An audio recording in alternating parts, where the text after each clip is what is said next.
Hi, I'm Dr. Shustov from University of Washington. I'm a medical oncologist with expertise in lymphomas. The focus of my clinical work and research are a rare and diverse group of lymphomas called T-cell lymphomas or peripheral T-cell lymphomas, or simply PTCLs. Taking care of thousands of patients over years and counseling their families, I learned that the best way for me to manage their care and care for my patients is to empower them to be part of the team, to educate them about their disease, where it comes from, type of treatments, and bring them on board, making important decisions about their life, their treatment, and how we approach their overall care. To make decisions, you need knowledge. And today, we will learn about how we establish the diagnosis of lymphoma and how we stage the lymphoma or find out how far it's spread and what it means for treatments and what happens between the first presentation of lymphoma and just before you start your therapy.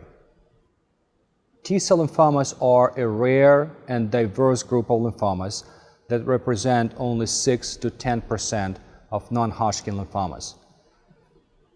There are over 20 different types of T-cell lymphomas, and we're starting to appreciate how different they are by origin, their biology, clinical behavior, response to therapy, and that we most likely will end up treating every T-cell lymphoma differently in coming years. That is why it's so important to make the right diagnosis and to determine what specific type of PTCL do you or your family member has, because this can really impact the proper therapy and the right decision how to approach it. How do we make a diagnosis? First of all, to make a diagnosis of lymphoma, you have to go to the source. We need to perform a lymph node biopsy. Lymphomas are tumors of the immune system. They start in a lymph node, they develop in a lymph node, and the best way to look at the whole process, what's going on, is to take the lymph node out, slice it up, and look at the microscope. I will take a second here and emphasize that for medical oncologists specializing in lymphomas, the most important part that I can teach my colleagues and patients in the community and academia is, for lymphoma diagnosis, you should never do needle aspiration of the lymph node or needle biopsy of the lymph node. It is sufficient for any other cancer that we deal in humans, but for lymphomas, you have to do what's called excisional biopsy. You have to take the entire lymph node out, because taking a little piece with a needle sets you up for potential mistakes that will have consequences on treatment and how we discuss management and discuss prognosis, because guess what? Different parts of the lymph nodes can have different lymphomas. Or you can biopsy a part of a lymph node that doesn't have a lymphoma, and then you miss the diagnosis. For other cancers like melanomas and breast cancer and pretty much any other cancer that humans can develop, needle biopsy is appropriate because all you need to do is find the cells that doesn't belong in a lymph node. Lymphomas, lymph nodes are their homes.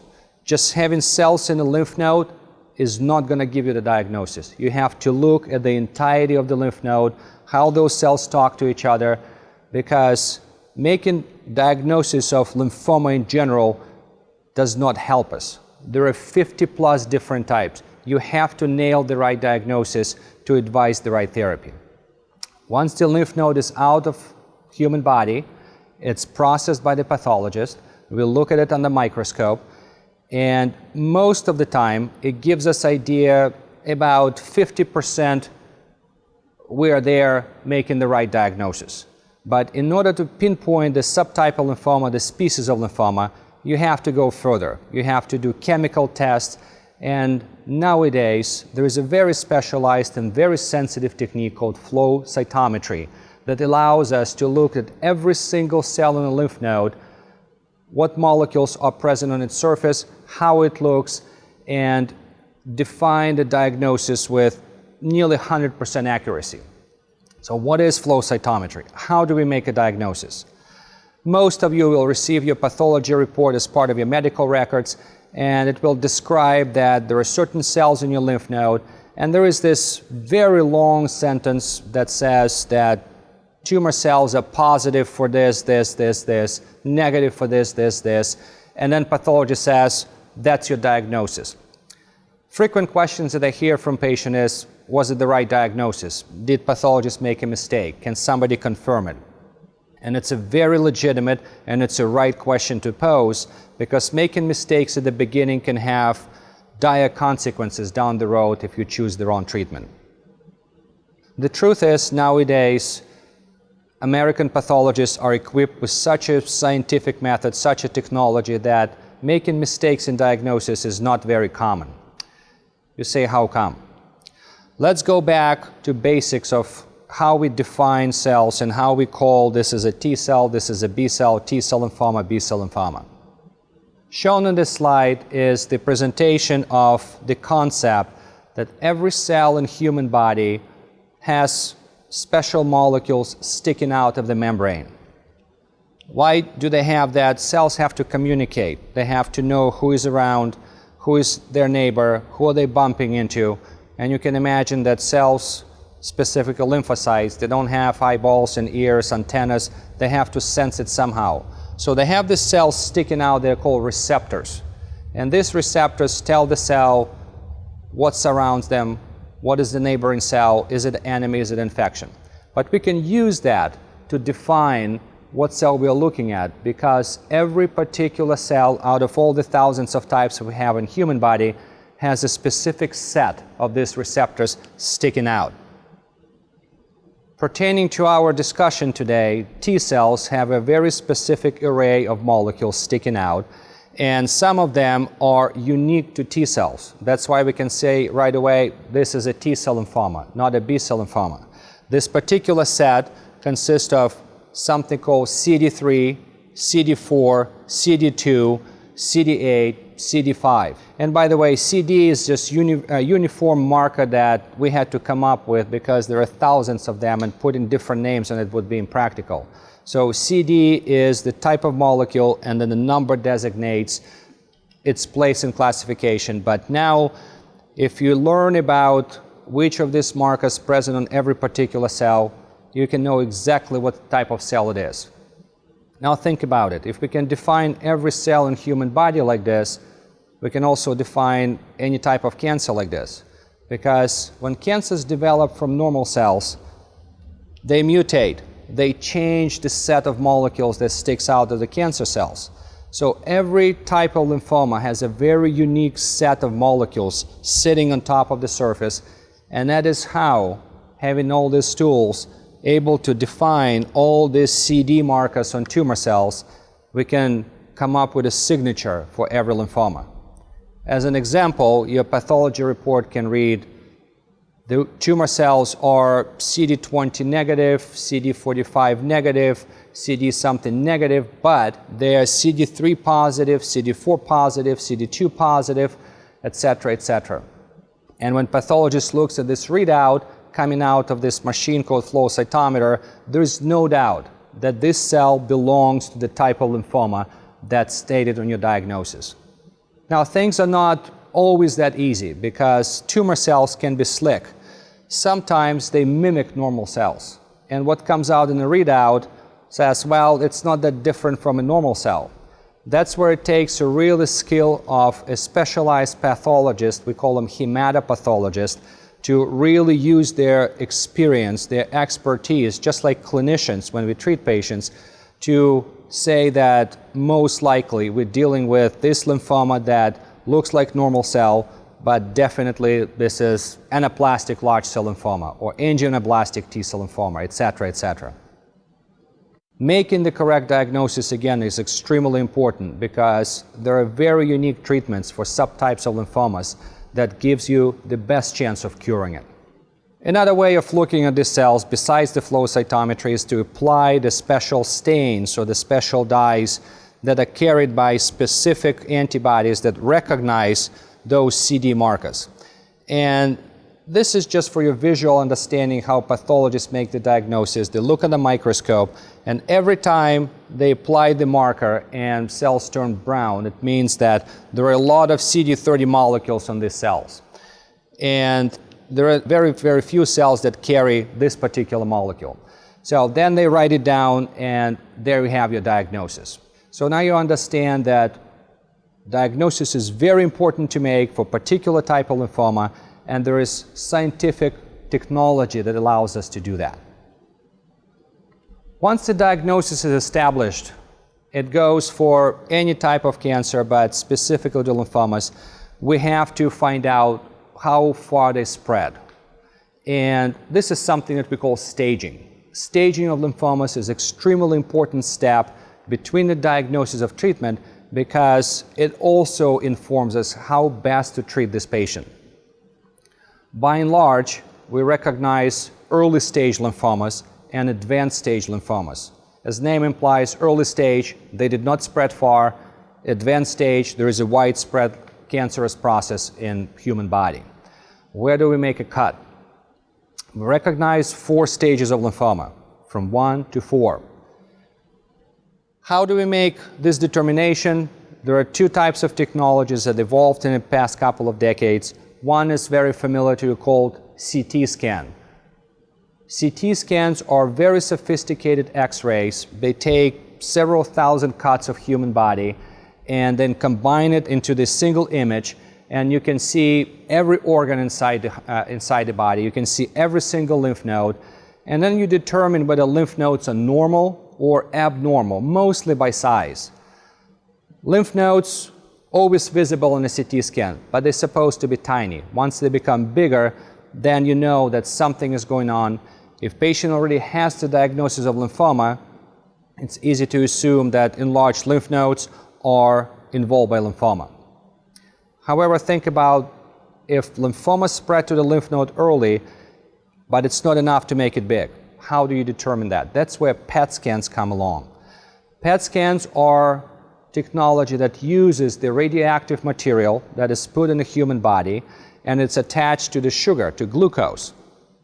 Tumor cells have to divide rapidly. They have high metabolism, so they would eat more sugar than surrounding cells. If they consume more of this radioactive material, they're going to light up on a PET scan. This way, you can see where lymphoma spread even before it becomes enlarged. As an example, the PET scan of the patient is shown on the slide, and you see that those bright areas in the neck, around the liver, and somewhere in the pelvis indicate that there is something metabolic, something really, quotes, hot is going on. If this patient already has established diagnosis of lymphoma, it is easy to make that leap of faith and say this is lymphoma spread, especially because things that are lighting up are lymph nodes. So the chances that the person has something else besides lymphoma is extremely low. And now you see that lymphoma involves the lymph nodes around the neck on both sides, around the windpipe, trachea, in the left armpit, in the groin. What do we call this? Is it early stage, advanced stage? Intuitively, you would say, yeah, this is all over the place, and it's advanced stage lymphoma. But let's put some science to it, because your doctors will be talking to you and saying you have stage 3, stage 1, stage 4, etc., etc. For the purpose of staging, we divide human body into 2 halves, and we use the diaphragm, the natural border, the breathing muscle in the middle, as a division line. As shown in the slide, the diaphragm in the middle, and then you have human body above the diaphragm and below the diaphragm. So if you find the lymph nodes by using PET scan, CT scan, just one area. Let's make an example of the left armpit. Nowhere else. Left armpit, PET scan lights up, nowhere else. This is stage 1. So stage 1 is lymph node involvement in one area only. If lymphoma spreads to several areas of lymph nodes, but all of them are above or below the diaphragm, just one side of human body, we call it a stage 2. Further spread on both sides of the diaphragm makes it a stage 3. And if lymphomas spread in other areas outside the lymph nodes, we call it extranodal spread. It could be the bone marrow, could be any other organ, liver, lung, skin, etc. It's a stage 4. Intuitively, you would probably think that stage 1 and 2 is early stage, 3 and 4 is advanced stage, and you would be correct. That's how we roughly separate advanced and early stage lymphomas. We also assign them definitions A and B, and it's very important because it also has implications sometimes how we manage patients. Lymphomas are notorious causing symptoms that you would typically experience if you have infection. Fevers, night sweats, weight loss, and if any of those is present, we call it a B. And by the way, we call them constitutional symptoms. Sometimes you hear that word from doctors. If you have no symptoms like that, we put a designation A. So now you understand that person can have stage 2A, 3B, 4A, 1B, based on how extensive lymphoma spread and based on whether or not you have those specialized symptoms. Why is it important to determine? It's important to determine because early stage lymphomas, advanced stage lymphomas are approached differently. In early stages, we have learned through a lot of studies in the past, especially in B-cell lymphomas. In T-cell lymphomas, it's not as clear that you can do actually limited number of chemotherapy treatments, and you can bring radiation along, combine those, and you can cure a majority of patients with early stage, cutting chemotherapy in half. If you have to treat advanced stage lymphoma, you cannot do that. First of all, radiation is no help, and patients would receive twice as much chemotherapy or twice as many chemotherapy cycles to achieve the same cure rate. That's why it's so important. If you understage it, then you can undertreat patients. If you overshoot, you can bring a lot of toxicity that patients don't need. So staging is a very important part of preparation from your treatment. What else is important? In a future discussion, we will talk about treatment of lymphomas, but I will just mention that the mainstay of cancer treatment at this day and age, with all the developments, still remains chemotherapy.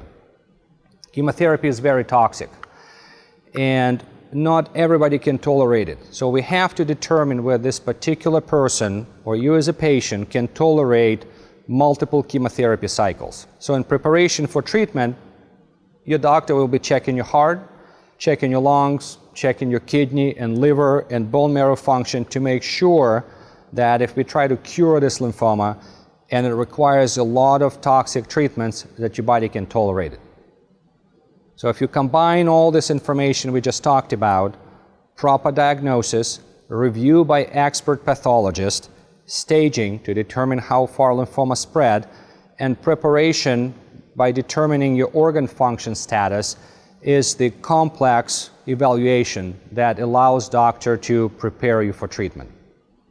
In our future discussions, we will focus on specifically what treatment we use for lymphomas.